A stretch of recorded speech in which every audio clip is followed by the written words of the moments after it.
Regresamos en este Tribunal de la Tarde y aprovechamos para dar la bienvenida a dos personalidades muy queridas e importantes de este espacio, a nuestro hermano y amigo conductor de este espacio, Dionisio Santana, y a nuestro invitado del día de hoy, a Marino Elsevif Pineda, quien es abogado, y con él estaremos debatiendo muchos temas interesantes para ustedes, Dionisio. Gracias, Elvin, gracias a los amables telespectadores de toda la República Dominicana. Aquí estamos, como siempre, en el Tribunal de la Tarde. Es un honor compartir con todos ustedes y un honor tener aquí a un jurista acabado, a un jurista pues reconocido de la República Dominicana, litigante en los tribunales del país, con quien vamos a conversar de varios temas, de muchos temas de interés nacional, y a quien le vamos a hacer un brindis del mejor café del mundo, el Café Santo Domingo, como siempre digo, extraído desde las lomas de San José de Ocoa. Salud a todos los amables telespectadores. Don Marino, nosotros nos sentimos altamente satisfechos de tenerle por acá y vamos a entrar en materia de inmediato. Vamos a, para que usted nos explique todas las controversias jurídicas que han surgido con relación a la petición que ha hecho los Estados Unidos de que le extraditen a un nacional dominicano, pero que fue apresado en Colombia y que sobre él pesan cargos de alta valía, porque estamos hablando de introducir droga, mucha droga, a territorio norteamericano. Es cierto. El gobierno colombiano tiene en sus manos el apresamiento de César Peralta. César Emilio Peralta, César Emilio alias Peralta. César el Abusador. Y han habido muchas conjeturas, pero hay hechos que tienen que ser retenidos. Lo primero es que había una orden de captura internacional. Sí, la Interpol. Lo segundo es que escapó de la República Dominicana. Lo tercero es que el gobierno norteamericano lo había requerido solicitando la extradición hacia su territorio, es decir, hacia territorio norteamericano. Y lo cuarto está ahora mismo en verse, y es que el gobierno colombiano entregue al extraditado solicitado en República Dominicana, que a su vez está pendiente de juicio en los Estados Unidos de Norteamérica. Entonces, la República Dominicana no tiene que renunciar a las imputaciones que él tenía en nuestro país, puesto que no está siendo requerido hacia la República Dominicana, no lo está haciendo el país y lo está haciendo Colombia en este caso. Mira, yo traje pendiente de que tú me preguntaras los artículos relativos a la extradición. En el Código de Procedimiento Penal, los artículos 160 y siguientes prevén el tema de la extradición. El artículo 161 habla de la extradición activa, es decir, cuando se halla en un país extranjero una persona que la justicia dominicana quiere que se juzgue dentro de nuestro territorio. El 162 habla de la extradición pasiva, es decir, es la solicitud que recibe el Estado dominicano de una persona que quiere ser enjuiciada en un territorio extranjero, en este caso en los Estados Unidos. Los artículos 70 y 48, si mal no recuerdo, establecen también disposiciones relativas a la extradición. El artículo 70 habla de la competencia de la Suprema Corte de Justicia para conocer del proceso de extradición, en este caso pasiva, y el artículo 48 habla de la prescripción, que el tiempo que la persona dure en el extranjero, en una extradición activa, no se computa la prescripción por el hecho de que se encuentre fuera del país. Marino, sí, pero dos cosas. Elvi, dame un segundito para dejar bien definido ese tema. Porque, ¿cuál es mi preocupación? Cualquier ciudadano dominicano que esté siendo enjuiciado en la República Dominicana y que a la vez sea solicitado en extradición por otro estado, un gobierno extranjero que tenga convenio, acuerdos de extradición con nosotros, claro. El Estado dominicano, el gobierno tiene que renunciar a esas imputaciones que le está haciendo porque él se encuentra aquí, porque está siendo juzgado. Perfecto. Ahora, en el caso de César Emilio Peralta, que pesan imputaciones en la República Dominicana, ya descrita por el Procurador General de la República como jefe del Ministerio Público, se escapa del territorio dominicano, se va a Colombia, sí, y es Colombia quien posiblemente lo extradite a Estados Unidos. Entonces, la República Dominicana no tiene que renunciar a esas imputaciones, puesto que si él es juzgado en Estados Unidos y es condenado, cuando cumpla esa condena, pudiera el Estado Dominicano requerirlo e enjuiciarlo por los mismos cargos. Bueno, ahí tendríamos que ver el aspecto del principio non bis in idem, que nadie puede ser juzgado dos veces por la misma causa. Sí, pero en territorio dominicano. No, pero en ninguna parte. Lo que pasa, vamos a darte un poco de idea, diríamos, filosófica del tema de la extradición. La extradición desde el punto de vista de la hermenéutica jurídica.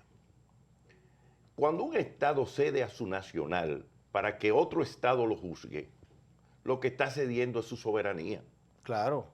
Porque en definitiva, si tú eres dominicano, tú quieres que conforme a tus costumbres y a las leyes que tú conoces, sea juzgado conforme a esas leyes. Así es. Cuando a ti te llama otro proceso o te llama otra autoridad extranjera a juzgarte por actuaciones delictivas o criminales, evidentemente que el Estado dominicano cede su soberanía, cede su nacional para que lo juzgue otro Estado bajo otras condiciones y otras leyes que no son las nuestras. Ahí cabe la pregunta de cuántos nacionales norteamericanos han sido extraditados hacia la República Dominicana. Muy poco. Yo no conozco ninguno. Bueno, recuerda el caso de las guaguas que se vendieron una vez al final del gobierno de Hipólito. Había un señor apellido Hudson. Hudson, pero nunca vino. Algo así. Sí, estaba en Israel. No, él era de origen israelí, pero estaba en Estados Unidos, en Miami específicamente. Sí. Ese señor luchó enormemente para no venir y en definitiva lo logró. No vino. No vino. Exactamente. Eso el Estado Dominicano no logró la extradición. Marino, hay algo que la gente de a pie, la gente común que no conoce tanto de derecho, de leyes, se pregunta con relación a este caso. Y es porque ya ha habido precedentes parecidos, como el caso de Quirino Ernesto Paulino. La gente dice, pero vean acá, si estos narcotraficantes, lo que más les duele es lo que han acumulado en el ejercicio de sus actividades ilícitas, ¿por qué cuando van a Estados Unidos son condenados, por ejemplo, a 5 o 10 años, lo que le echen? Sí.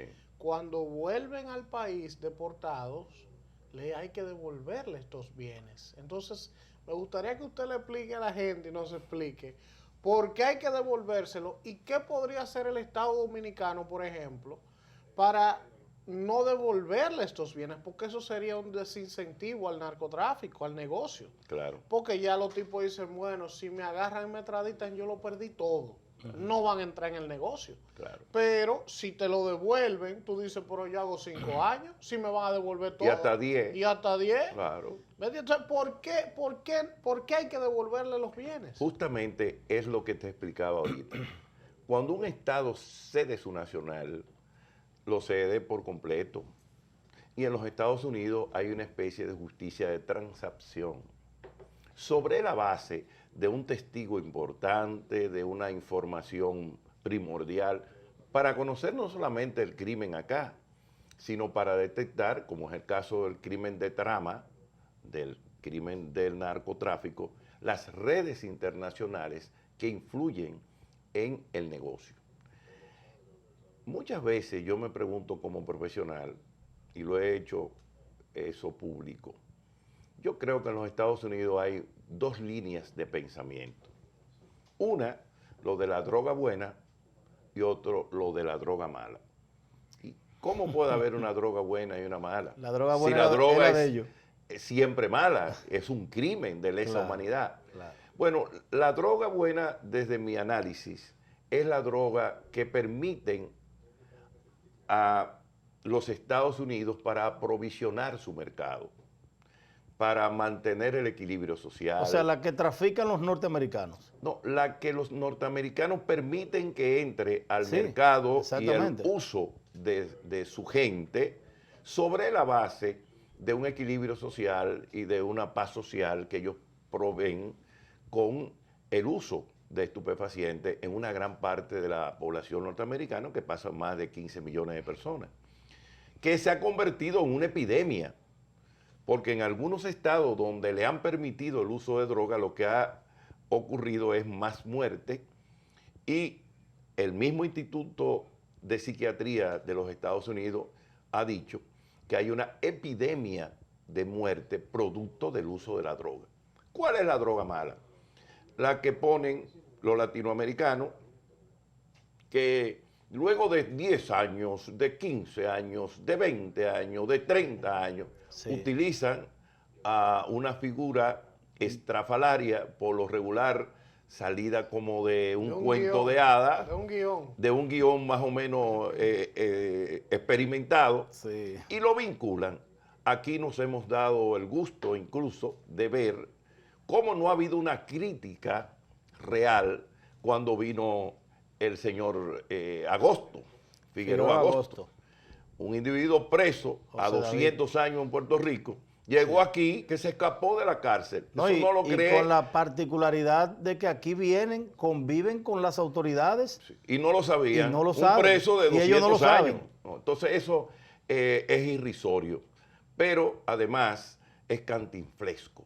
Y la gente y la misma autoridad internacional de la persecución de la droga no está percibiendo el descrédito de la persecución de la droga producto de esas cosas estrafalarias que procuran. Sí. Por ejemplo, ese señor César Peralta, un muchacho de un barrio que creció con unas discotecas en la ciudad y en muchísimos lugares, que compró carros, etcétera, etcétera, etcétera.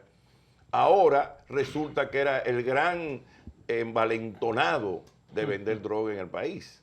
El zar de la droga. El zar, pero por favor. Y ese señor lo veía todo el mundo. Comía con militares, con policía, Comía y con otras políticos, tenía negocio, le brindaba, etcétera. Y ahora es que se dan cuenta. Sí. Ahora, entonces quieren matarlo. Porque hay un hecho también que no podemos, diríamos, dejar fuera del tintero. Sí, el atentado. Cuando se va del país, allá le entran a tiros. Sí. Es decir, lo sacaron de aquí, tal vez con el objetivo de asesinarlo. Sí. Y falló esa tratativa y el individuo ahora está preso y dicen que va a hablar. ¿Va a hablar qué? Si ellos lo saben todo. Bueno, al principio de la presentación de nuestro invitado, el doctor Marino Elcevit Pineda, hablábamos de que íbamos a tocar muchos temas porque la experiencia y la sapiencia del mismo pues lo amerita, y ustedes yo sé que están esperando otros temas también. En el caso político, en el plano político partidista de la República Dominicana, que está bastante convulso con estas elecciones separadas y con los acontecimientos que hemos estado viviendo en los últimos meses en nuestro país, ¿cuál usted entiende que podría ser la decisión final del Tribunal Constitucional con respecto a si el doctor Leonel Fernández puede ser candidato aún participando en las elecciones primarias del Partido de la Liberación Dominicana, partido que él renunció, se marchó y que presentó muchas evidencias de irregularidades profundas en ese proceso? Mira, yo he tenido una posición muy clara con respecto a eso. Leonel Fernández puede ser candidato. Ahora, déjame darte mi explicación. La política se nutre de realidades. Sí. Y la política no es solamente una ley o una reglamentación en base a elementos jurídicos que se toman en cuenta para normar la actividad política.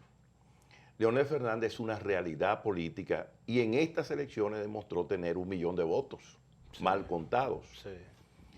Segundo, demostró que dentro de esas elecciones hubo irregularidades que la admite hasta el más adverso a su condición. Ahora, vamos al aspecto jurídico. La Constitución de la República es nuestra carta fundamental y la misma está afectada los derechos por las reglas que pongan. Por ejemplo, el concepto de extradición, en la antigua ley 160, no se permitía la extradición de un dominicano. En Brasil no hay extradición de brasileños. En Venezuela no hay extradición de venezolanos. Por eso aquí los venezolanos, aquellos del banco que tenían, se fueron a Venezuela y no han regresado, porque tienen que juzgarlo conforme a su legislación, enviando nosotros, en este caso, cuáles fueron los crímenes que se cometieron aquí. Volvamos allá. El artículo 22 de nuestra Constitución establece que para ser elegido y para elegir no hay ningún tipo de condición. Las condicionalidades que han puesto O sea, un derecho fundamental. son derechos fundamentales que tienen que ser interpretados conforme lo dice la propia Constitución en su artículo 74. Y tanto el 74.2 como el 74.4 establecen muy claro el concepto de favorabilidad. Es decir, la interpretación de la Constitución se hace en favor del ciudadano, en pro homine, en favor del hombre o la mujer que invoca su derecho constitucional. Y bajo ese precepto, entonces fueron anulados los artículos 143 y el reglamento de la Junta Central Electoral que ponía un límite al tema de la candidatura, que dicho sea de paso era una precandidatura porque no estaba establecido como candidatura propiamente. Pero independientemente del aspecto jurídico, es el aspecto social y político. Tú no le puedes decir a un hombre que tiene 1 millón de votos que él no puede ser candidato a nada, pero eso sería crear una desventura. Y después de escucharle plantear esto, que tiene sus argumentos, yo difiero un poco en un aspecto, pero no nos vamos a entrar en ese debate por razones de tiempo. Pero, ¿qué ocurre entonces con esos casi 7,000 candidatos que perdieron en esas mismas primarias a regidores, a diputados, a alcaldes, cuando se suponía que el espíritu de la ley electoral y de régimen electoral, cuando se creó, no se creó ni contra Leonel ni contra nadie, porque en ese momento nadie podía prever que el escenario político iba a terminar donde está hoy. Entonces nadie puede alegar, no, esa ley la hicieron para joder a Leonel, porque se sabía que eso iba a pasar. No, nadie puede decir eso. No. Entonces, ¿qué pasa con estos candidatos que han perdido? Que si a Leonel le permiten ser candidato, tienen el mismo derecho de salir a decir, bueno, si se ha pues inscrito, yo me voy. Bueno, los que participaron. No, lo que pasa es que deben haber agotado el proceso de inscripción en la Junta Central Electoral que culminó. Pero vamos a suponer que así no se hayan inscrito, eso genera una serie de impugnaciones, porque tú sabes lo que es el dominicano. Sí.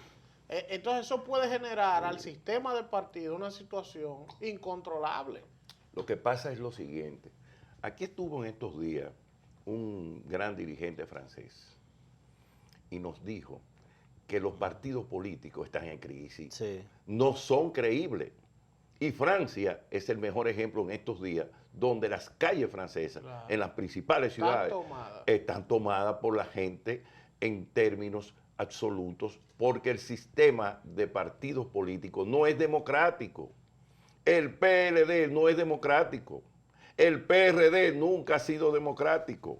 El Partido Reformista se ha dividido en 100 como una granada y no es democrático. Y los demás partidos no ofrecen ni siquiera a la juventud una cuota para renovarse en términos relativos con relación al liderazgo interno. Ahora, vamos al tema que tú nos dices. Jurídicamente, quien plantea una excepción frente al tribunal es el presidente Fernández, porque ningún otro candidato planteó esa excepción. Y como se conoció eso en forma excepcional, como algo de inconstitucionalidad en la aplicación de una ley, solamente le favorece al presidente Fernández. Ajá. Ahora, cuando el Tribunal Constitucional lo haga frente a todo el Ya es una mundo, jurisprudencia. no, yo te voy a decir qué es lo que crea. Hay 3 casos en No, el Tribunal Constitucional. Exacto.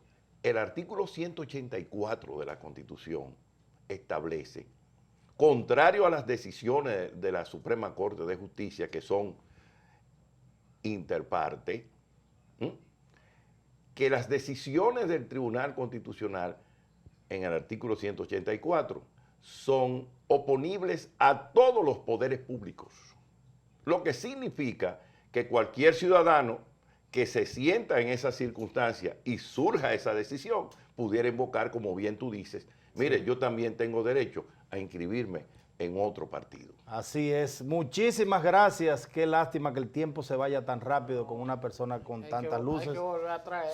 Sí. Doctor, muchísimas gracias, No, gracias por venir a ti, gracias compartir a con ti por nosotros. esta buena oportunidad de estar aquí en este programa que hacía mucho tenía ese compromiso. Así es. Y gracias a Dios pude cumplir. Misión cumplida y deuda que queda pendiente para entonces invitarlo Cuando ustedes nuevamente. quieran, y por favor me da mucho saludo a mi hermano Julio Martínez. Cómo no, con mucho gusto. Gracias al doctor Marino Alcevit. Ustedes no se muevan porque nosotros vamos a una pausa y retornamos con más del contenido de este Tribunal de la Tarde.